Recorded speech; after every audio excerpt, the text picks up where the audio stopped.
ಎಲ್ಲರಿಗೂ ನಮಸ್ಕಾರ. Amitha's kitchen and life ಸ್ಟೈಲ್ಗೆ ಸ್ವಾಗತ. ಸ್ನೇಹಿತರೆ, ನಾನು ಹಲಸಿನ ಬೀಜ ತಗೊಂಡಿದ್ದೇನೆ. ಇದರಲ್ಲಿ ಒಂದು 25 ಹಲಸಿನ ಬೀಜ ಉಂಟು. ಇವಾಗ ನಾವು ಇದರ ಹೊರಗಿನ ಕವರನ್ನೆಲ್ಲ ತೆಗೆಯುವ. ಫಸ್ಟಿಗೆ ಈ ಬಿಳಿ ಕವರನ್ನೆಲ್ಲ ಫಸ್ಟಿಗೆ ತೆಗೆದಿಟ್ಟುಕೊಳ್ಳುವ.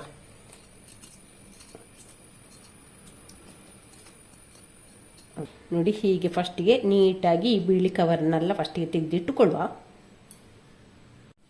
ಇವಾಗ ಇಲ್ಲಿ ಹಲಸಿನ ಬೀಜದ ಹೊರಗಿನ ಸಿಪ್ಪೆಯನ್ನೆಲ್ಲ ತೆಗೆದು ಒಂದು 2 ಸಲ ಚೆನ್ನಾಗಿ ವಾಶ್ ಮಾಡಿಕೊಂಡಿದ್ದೇನೆ. ಅದರಲ್ಲಿರುವಂಥ ಗಮ್ಮೆಲ್ಲ ಹೋಗಬೇಕು. ಇವಾಗ ಇದನ್ನು ನಾವು ಕುಕ್ಕರಿಗೆ ಹಾಕುವ. ಜಜ್ಜಿಕೊಳ್ಳಿಲ್ಲ, ಏನಿಲ್ಲ, ಹಾಗೆ ಉಂಟು, ಇಡೀ ಉಂಟು. ಇವಾಗ ಇದಕ್ಕೆ ನೀರು ಹಾಕಿ, ಹಲಸಿನ ಬೀಜ ಮುಳುಗುವಷ್ಟು ನೀರು ಹಾಕುವ. ಇದಕ್ಕಿನ್ನು ಕುಕ್ಕರ್ನಲ್ಲಿ ಲಿಡ್ ಹಾಕಿ ವೆಯ್ಟ್ ಹಾಕಿ ಇದನ್ನಿನ್ನು ಒಂದು 4 ರಿಂದ 5 ವಿಶಿಲ್ ಬರೋ ತನಕ ಬೇಯಿಸಿಕೊಳ್ಳುವ. ಇಲ್ಲಿ ನೋಡಿ, ಈ ಕಪ್ಪಲ್ಲಿ 1 ಕಪ್ಪಿನಷ್ಟು ಬಾಂಬೆ ರವೆ ತಗೊಂಡಿದ್ದೇನೆ. ಇದನ್ನೀಗ ನಾವು ಸ್ಟವ್ ಮೇಲೆ ಒಂದು ತವ ಇಟ್ಟಿದ್ದೇನೆ.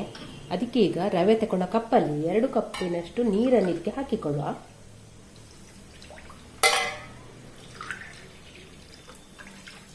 ನೀರು ಚೆನ್ನಾಗಿ ಬಿಸಿ ಆಗಲಿ.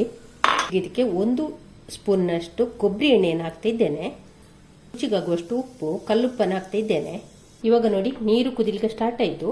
ಇವಾಗ ನಾವು ರವೆಯನ್ನು ಇದಕ್ಕೆ ಹಾಕುವ. ಒಂದು ಕೈಯಲ್ಲಿ ರವೆ ಹಾಕುದು, ಮತ್ತೊಂದು ಕೈಯಲ್ಲಿ ಇದನ್ನು ಹೀಗೆ ತಿರುಗಿಸ್ತಾನೆ ಇರುವ. ರವೆ ಗಂಟು ಕಟ್ಕೊಳ್ಬಾರ್ದು, ಆ ರೀತಿಯಲ್ಲಿ ಇದನ್ನೊಮ್ಮೆ ಚೆನ್ನಾಗಿ ಬೇಯಿಸ್ಕೊಂಡ್ರೆ ಆಯಿತು.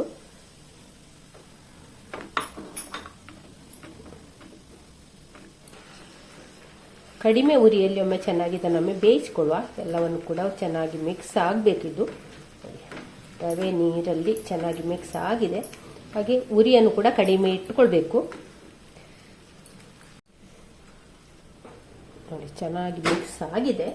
ಇವಾಗ ಇದನ್ನು ಮುಚ್ಚಳ ಮುಚ್ಚಿ ಒಂದು 2 ನಿಮಿಷ ನಾವು ಹೀಗೆ ಇದನ್ನು ಬಿಡುವ. ಇವಾಗ 2 ನಿಮಿಷ ನಂತರ ಮುಚ್ಚಳ ತೆಗೆಯುವ.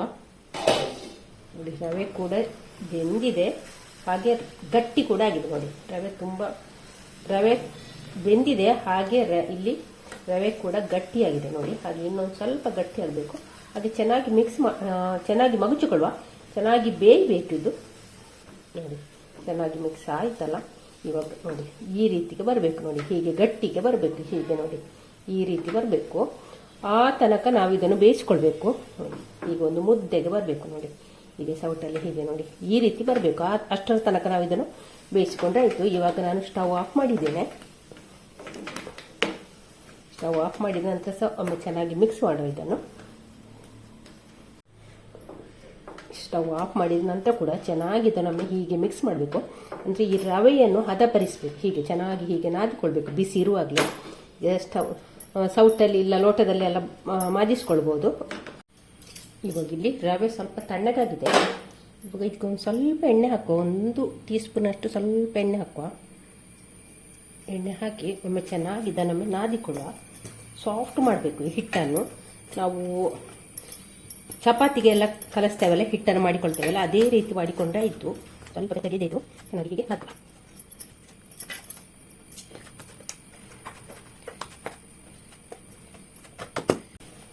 ನೋಡಿ, ಹಿಟ್ಟನ್ನು ನಾದಿಕೊಂಡಾಯಿತು. ನೋಡಿ,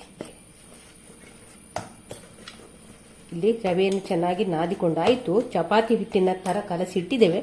ಇವಾಗ ಇದನ್ನು ಮುಚ್ಚಳ ಮುಚ್ಚಿ ಒಂದು ಸ್ವಲ್ಪ ಹೊತ್ತಿಗೆ ಬಿಡುವ.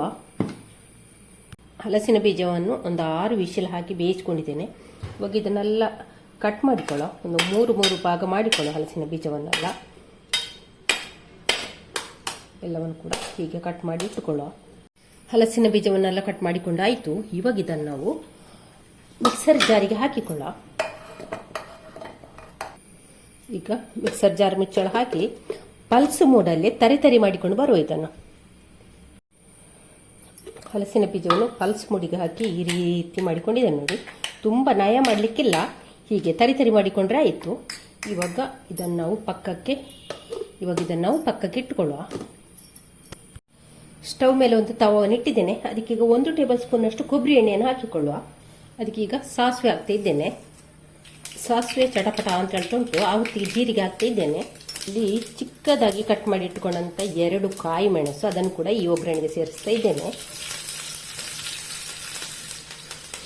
ಅದರ ಜೊತೆಯಲ್ಲಿ 2 ಚಿಕ್ಕ ಈರುಳ್ಳಿಯನ್ನು ಹೀಗೆ ಚಿಕ್ಕದಾಗಿ ಕಟ್ ಮಾಡಿ ಇಟ್ಕೊಂಡಿದ್ದೇನೆ. ಅದನ್ನು ಕೂಡ ಇದ್ರ ಜೊತೆಲಿ ಹಾಕ್ತಾ ಇದ್ದೇನೆ.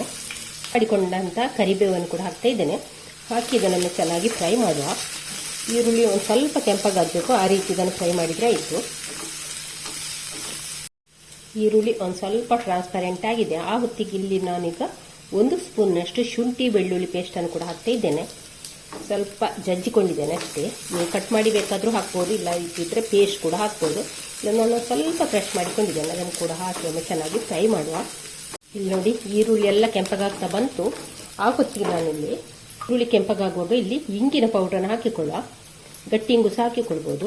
ಇಲ್ಲಿಗ 1 ಟೀ ಸ್ಪೂನಷ್ಟು ಗರಂ ಮಸಾಲ, 1 ಟೀ ಸ್ಪೂನಷ್ಟು ಧನಿಯಾ ಪೌಡ್ರು, 1/4 ಟೀ ಸ್ಪೂನಷ್ಟು ಅರಶಿನ, ಒಂದು ಅರ್ಧ ಟೀ ಸ್ಪೂನಷ್ಟು ರೆಡ್ ಚಿಲ್ಲಿ ಪೌಡ್ರು. ಕಾಯಿ ಮೆಣಸು ಕೂಡ ಹಾಕಿದ್ದೇವಲ್ಲ, ಹಾಗಾಗಿ ರೆಡ್ ಚಿಲ್ಲಿ ಪೌಡ್ರನ್ನು ಸ್ವಲ್ಪ ಕಡಿಮೆ ಹಾಕಿದ್ದೇನೆ. ಹಾಕಿ ಒಮ್ಮೆ ಚೆನ್ನಾಗಿ ಇದನ್ನೊಮ್ಮೆ ಹುರಿಯುವ. ಈಗ ಕಟ್ ಮಾಡಿ ಇಟ್ಟುಕೊಂಡಂಥ ಕೊತ್ತಂಬರಿ ಸೊಪ್ಪನ್ನು ಕೂಡ ಹಾಕಿದ್ದೇನೆ. ಅದರ ಜೊತೆಯಲ್ಲಿ ಈಗ ಪುಡಿ ಮಾಡಿಟ್ಟುಕೊಂಡಂಥ ಹಲಸಿನ ಬೀಜವನ್ನು ಕೂಡ ಹಾಕಿಕೊಳ್ಳ. ಇದನ್ನು ಒಂದಕ್ಕೊಂದು ಬೆರೆಯುವ ಹಾಗೆ ಒಮ್ಮೆ ಚೆನ್ನಾಗಿ ಮಿಕ್ಸ್ ಮಾಡುವ. ಇವಾಗ ಸ್ಟವ್ ಆಫ್ ಮಾಡಿದ್ದೇನೆ. ಈಗ ಒಂದು ಅರ್ಧ ನಿಂಬೆ ರಸವನ್ನು ಹಾಕ್ತಾ ಇದ್ದೇನೆ. ಆಮ್ಚೂರ್ ಪೌಡ್ರ್ ಇದ್ದರೆ ಆಮ್ಚೂರ್ ಪೌಡ್ರನ್ನು ಕೂಡ ಹಾಕ್ಬೋದು. ಹಾಕಿ ಒಮ್ಮೆ ಚೆನ್ನಾಗಿ ಮಿಕ್ಸ್ ಮಾಡುವ. ಇಲ್ಲಿ ಹಲಸಿನ ಬೀಜದ ಹೂರಣ ರೆಡಿ ಆಯಿತು. ಇವಾಗ ಇದನ್ನು ನೋಡಿ ನೆಲ್ಲಿಕಾಯಿ ಗಾತ್ರದಷ್ಟು ದೊಡ್ಡ ಉಂಡೆ ಮಾಡುವ. ಎಲ್ಲವನ್ನು ಕೂಡ ಹೀಗೆ ಚಿಕ್ಕ ಚಿಕ್ಕ ಉಂಡೆ ಮಾಡಿ ಇಟ್ಕೊಳ್ಳೋ ಎಲ್ಲವನ್ನು. ಈಗ ಹಲಸಿನ ಬೀಜದ ಉಂಡೆ ಎಲ್ಲ ರೆಡಿ ಆಯಿತು. ಇವಾಗ ಇದನ್ನು ನಾವು ಪಕ್ಕಕ್ಕೆ ಇಟ್ಕೊಳ್ಳುವ.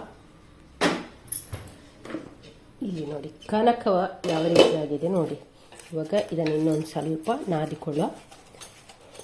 ಕೈಗೆ ಸ್ವಲ್ಪ ನೀರು ಅಥವಾ ಎಣ್ಣೆಯನ್ನು ಬೇಕಾದ್ರೆ ಮುಟ್ಟಿಸ್ಕೊಳ್ಬೋದು. ಮುಟ್ಟಿಸ್ಕೊಡೊಮ್ಮೆ ಚೆನ್ನಾಗಿ ಉಂಡೆ ಮಾಡುವ. ಹೀಗೆ ರೌಂಡಾಗಿ ಉಂಡೆ ಮಾಡುವ. ಇವಾಗ ಇದನ್ನು ಒಂದು ನಿಂಬೆಹಳ್ಳಿ ಗಾತ್ರದಷ್ಟು ದೊಡ್ಡ ಉಂಡೆ ಮಾಡಿಕೊಳ್ಳುವ. ಉಂಡೆ ಮಾಡಿದ ನಂತರ ಈಗ ಕೈಯಲ್ಲಿ ಒಂದು ಸ್ವಲ್ಪ ಚಪ್ಪಟೆ ಮಾಡಿಕೊಳ್ಳುವ. ಹೀಗೆ ನಾವು ಚಪಾತಿಗೆಲ್ಲ ಹೋಳಿಗೆಗೆಲ್ಲ ನಾವು ರೆಡಿ ಮಾಡ್ತೇವಲ್ಲ, ಅದೇ ರೀತಿ ಮಾಡಿಕೊಂಡ್ರೆ ಆಯಿತು. ಹೀಗೆ ಮಾಡಿಕೊಂಡ ನಂತರ ಈ ಉಂಡೆಯನ್ನು ಇದರೊಳಗೆ ಇಟ್ಟುಕೊಂಡು ಹೀಗೆ ಸೀಲ್ ಮಾಡಿದರೆ ಆಯ್ತು. ನೋಡಿ ಜಾಸ್ತಿ ಬಂದ ಹಿಟ್ಟನ್ನು ತೆಗೆಯುವ.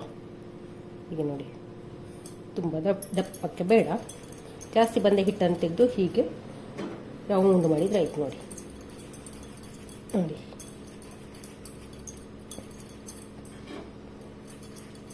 ನೋಡಿ ಈ ರೀತಿ ಮಾಡಿಕೊಂಡ್ರೆ ಆಯಿತು.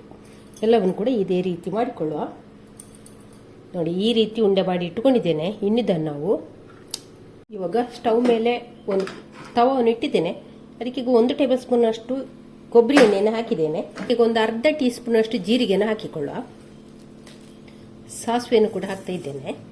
ಸಾಸಿವೆ ಚಟಪಟ ಅಂತ ಹೇಳ್ತಾ ಉಂಟು. ಕಟ್ ಮಾಡಿದಂಥ ಕರಿಬೇವನ್ನು ಹಾಕ್ತಾ ಇದ್ದೇನೆ. 1 ಸ್ಪೂನ್ನಷ್ಟು ಕಸೂರಿ ಮೆಥಿಯನ್ನು ಕೂಡ ಹಾಕಿದೆ. ಹಾಕಿ ಒಮ್ಮೆ ಚೆನ್ನಾಗಿ ಸ್ಟವ್ ಆಫ್ ಮಾಡಿದ್ದೇನೆ. ಇಲ್ಲಿ 1 ಟೀ ಸ್ಪೂನಷ್ಟು ರೆಡ್ ಚಿಲ್ಲಿ ಪೌಡ್ರು, ಈಗ ಒಂದು 1/4 ಟೀ ಸ್ಪೂನಷ್ಟು ಅರಶಿನ, ಅರ್ಧ ಸ್ಪೂನ್ನಷ್ಟು ಧನಿಯಾ ಪೌಡ್ರು, ಹಾಗೆ ಇಲ್ಲಿ ಕಪ್ಪು ಮಸಾಲ ಒಂದು ಅರ್ಧ ಸ್ಪೂನ್ನಷ್ಟು ಹಾಕಿ ಒಮ್ಮೆ ಚೆನ್ನಾಗಿ ಮಿಕ್ಸ್ ಮಾಡಿ. ಈ ಕಪ್ಪು ಮಸಾಲ ನಾನು ಮಡಿಕೇರಿಯಿಂದ ತಗೊಂಡು ಬಂದದ್ದು. ಈಗ ನಮಗೆ ನಾನ್ ವೆಜ್ಜಿಗೆ ಎಲ್ಲ ಉಂಟಲ್ಲ, ಡ್ರೈ ಆಗಿ ಮಾಡ್ತೇವಲ್ಲ, ಆ ನಾನ್ ವೆಜ್ಜಿಗೆಲ್ಲ ಈ ಕಪ್ಪು ಮಸಾಲ ಹಾಕಿದ್ದು ಉಂಟಲ್ಲ, ತುಂಬ ಒಳ್ಳೆಯದಾಗ್ತದೆ. ಹಾಗೆ ಇಲ್ಲಿ ಬ್ಲ್ಯಾಕ್ ಸಾಲ್ಟನ್ನು ಕೂಡ ಹಾಕ್ತಿದ್ದೇನೆ. ಹಾಕಿ ಎಲ್ಲವನ್ನು ಕೂಡ ಒಮ್ಮೆ ಚೆನ್ನಾಗಿ ಮಿಕ್ಸ್ ಮಾಡುವ. ಮಿಕ್ಸ್ ಆದ ನಂತರ ಮಾಡಿಟ್ಟುಕೊಂಡಂತೆ ಈ ಉಂಡೆಯನ್ನೆಲ್ಲ ನಾವು ಇದಕ್ಕೆ ಹಾಕುವ.